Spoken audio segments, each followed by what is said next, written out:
Well, good morning, everybody. Welcome to Coffee with the Coaches.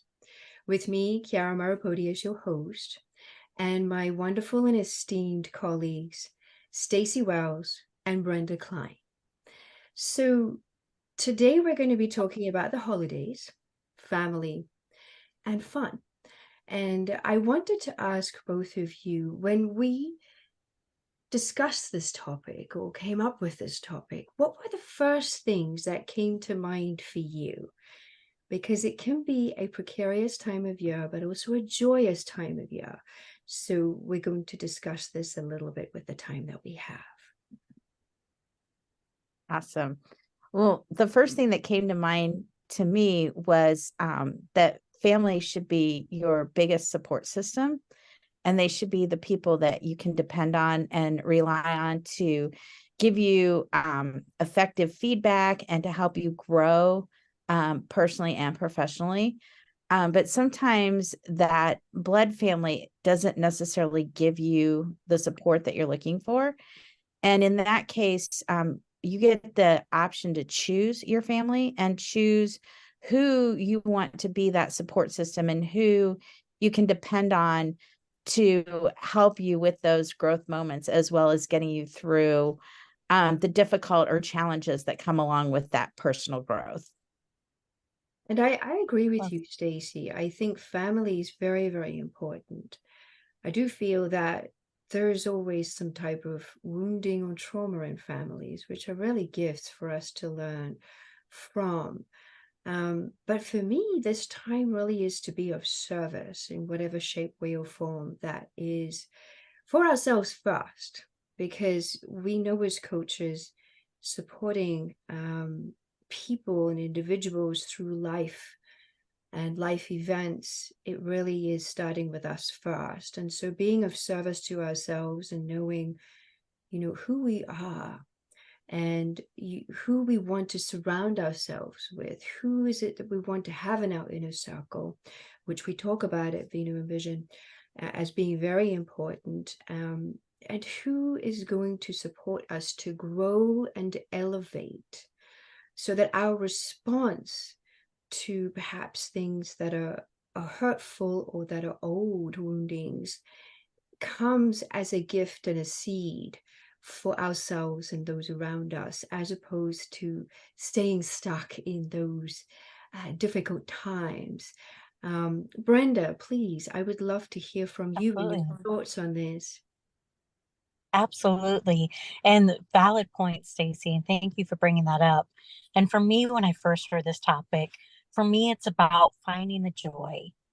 We talked last month about happiness and joy and that inner joy and that outward joy as well and what we project. And I think for me in this time of year, especially, it is a joyous time of year. It's meant to be a joyous time of year. And yes, it is a tumultuous time for so many people, but to find ways to find that joy and to move forward. And if there are old hurts, like you mentioned, Kiara, or family relationships, like you mentioned, Stacy, sometimes we can choose to find joy in situations by whether it's those that we choose to surround ourselves that maybe not blood, but they're family just as much, sometimes more so than our biological families. And we find that joy in those situations, or as you said, Kiara, with being of service to others, that we can project joy to other people. And that's our gift to them, but as much a gift to ourselves because it's so rewarding. And that I know for me, service brings great joy. I love to give to others, to give my time, my talents, my attention, and to help others how I can. And then just seeing the smiles on their faces or knowing that it's making that impact, that brings me so much joy beyond what I feel like I'm giving them, that they're gifting me just as much by allowing me to do that for them. There is so much wisdom in that, because as you were speaking, I was thinking about the joy of being of service. It's really about putting ourselves aside and Yeah. seeing the other person or other people as they are, where they are, and how they are, without projecting what our expectations are of them, what a response that we need from them or want from them, or responding to them in the usual way that we always have. Because, with family dynamics, we tend to fall into patterns, don't we? There are certain expectations. So, I was thinking about being of service to those who perhaps are not in positions where they are where they want to be in their lives. And being of service is really about connection. And part of connection is being seen and heard, to be understood, without the projections of society, family, and all these expectations of who we should be and where we should be at this point in our lives. Dropping all of that, because that drains and sucks all the joy out of that connection. And this time of year, the holidays, family, it really is about connection, and looking at the connections that truly, like we've already discussed, are truthful, in integrity. Not that they're a false mask just because we're connected biologically, but they truly are there for us as we are for them, and for us to be able to find a middle ground together so that we can move towards that joy if it's not already there. Yes, very well said. Very well said. And those connections are so important, whether it is our chosen family, our biological family, or even those day-to-day interactions of people that we meet. How are we connecting with them? Connection is so important. We as humans, of course, we're social creatures. Yes. And we need that connection. We need human interaction. We need social engagement. We can't live our lives in a bubble, even though it's tempting for many sometimes. We can't live in that bubble. We need other people. We need to feed off of one another and pour into one another and be poured into as well. Mm. I agree with you, Brenda, wholeheartedly. And I know one of the things that motivates me greatly is being around other people. And if I tend to stay secluded, then I'm trapped in my own thoughts, in my Yeah. own habits, my own patterns that might not necessarily serve me and serve me well. And so I really need that connection in order to get motivated on my growth path. Yes. I think that growth path is sometimes we need that little fire under us to initiate that growth or to spur us on in the growth and keep us on that right track. And those connections that we make along the way and the mindset that we bring to it. Do we focus on the things that are holding us in place? Or do we focus on the joy, the things that do make us happy, the things that do make us forward, or for the hope we have of moving forward as well? This is such an interesting conversation because it brings to mind the word choices. And so Yeah. the word choices suggests to me, and this is my interpretation, that we choose certain pathways in life. And it is up to us to understand the reasons why we've chosen that. We choose responses to life, to things, to events, to people, to connections, to ourselves, and even to our professional selves and work, because we have many different buckets.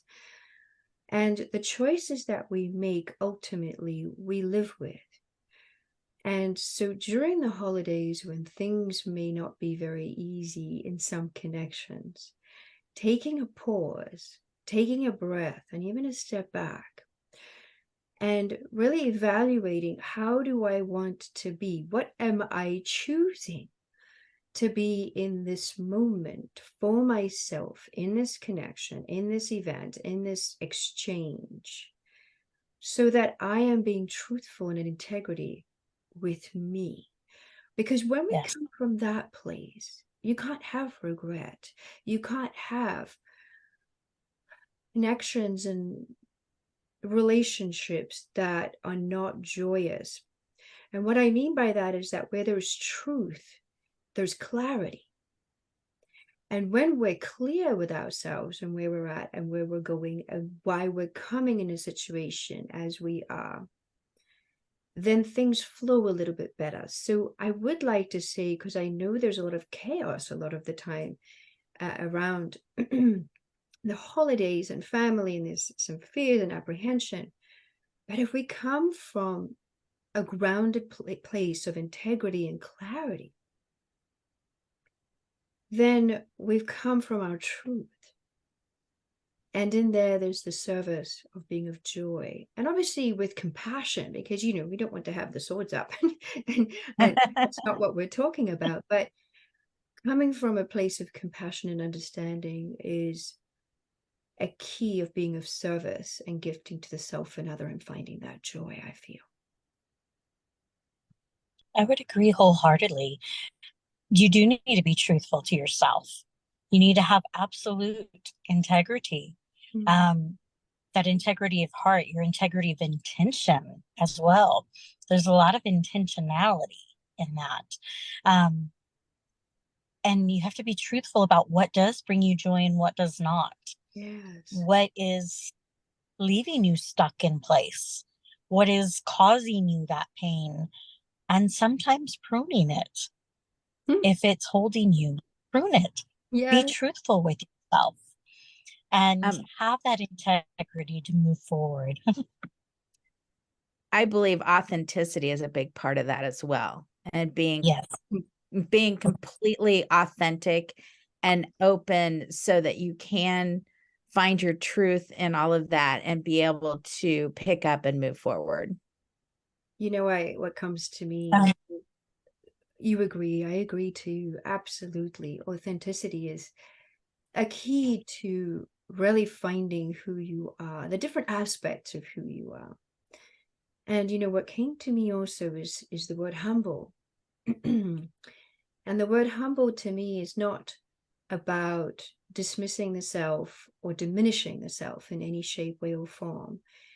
It's really in authenticity, being the self, allowing our gifts and talents to shine regardless of others' opinions, and then being able to bring these into the world with the authentic self, looking at what Brenda was saying, those patterns with humbleness, to see what patterns am I buying into, what patterns are in my sphere that I'm not aware of, that I'm now acknowledging, that are keeping me stuck. And that this is part of, being a life coach. I think it really brings us to checking ourselves all the time, making sure for ourselves in the moment as much as possible that we're seeding the change within ourselves so we can be an example to us as service first, and then to others, knowing that they will teach us. There's people around us, our clients, our colleagues, everybody, family, more than we could ever teach others. Yes. And Chiara, as you were talking about humbleness, two things came to mind right away. And of course, we know that humility is tied in with another key phrase of meekness. Yeah. And meekness is a yielding of oneself. It doesn't mean dismissing oneself. It does not mean diminishing oneself or doing away with it. But sometimes we have to yield to oneself so that we can be of service to other. We are authentic to recognize self and to recognize the truth, but we can also yield oneself so that we can put somebody or something ahead of ourselves and put away selfishness sometimes. But there also, it seems contradictory, but at the same time, there should be a boldness. Yes. A boldness not to be afraid to step forward into something that we're called to. A boldness not to be afraid to put away that which has held us back or that which has hurt us. And a boldness to be ready to step forward into your true self and into your true joy. Yes, that takes courage. So much. It does. Yes. It does. And to find that balance, I like the word, the yielding. Because what it means is that you're leaning into something enough that you're going to move into. You're not giving into, that's different. You're moving Right. into, which suggests there's intention.